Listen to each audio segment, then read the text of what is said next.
Hi, I'm Matthew, an EV driver.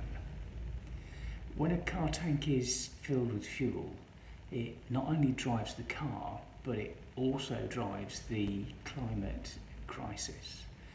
And that's a crisis which is going to affect all of us and our children for the rest of our lives.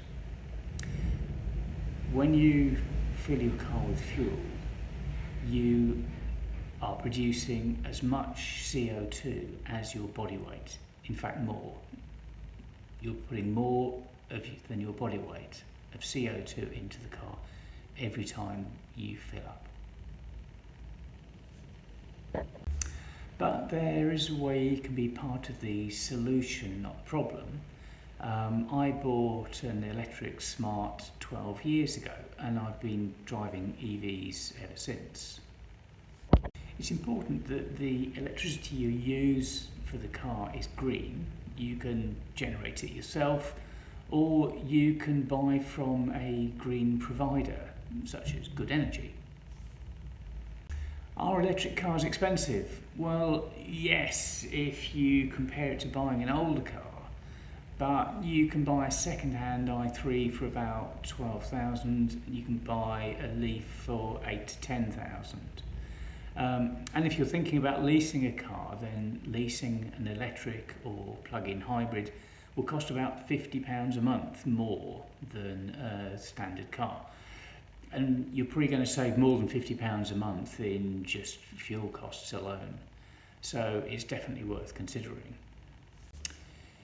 If you don't do very long journeys, then you can lease an electric Smart for £150 a month, and that will do 75 to 100 miles range. That's what we started out with. An electric car is like a mobile phone.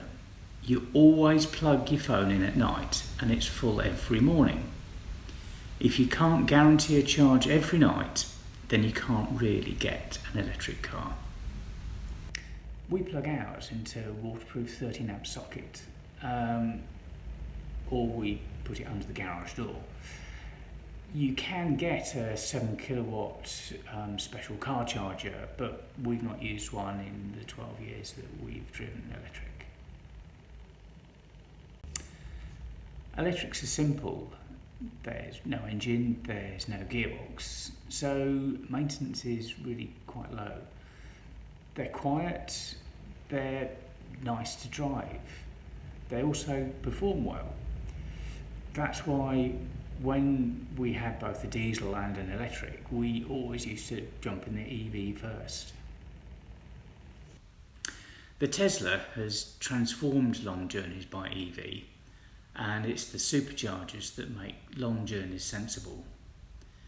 Driving from Yorkshire to Southampton, about 240 miles each way, we stop for a charge and a snack. It costs us less for the charge than for the drink and sandwich, and the car's full by the time we've finished. Teslas are expensive to buy, however. If most of your journeys are below 100 miles, then you should think about an EV. If you do longer journeys, then look at a plug-in hybrid. Our neighbours have one. It will do about 30 miles on battery only. And since January, they've only put in petrol once because they mostly do local journeys. If you want to know more, then there are many websites available, or you can contact me. My wife says I can talk forever about them. Most EV drivers can.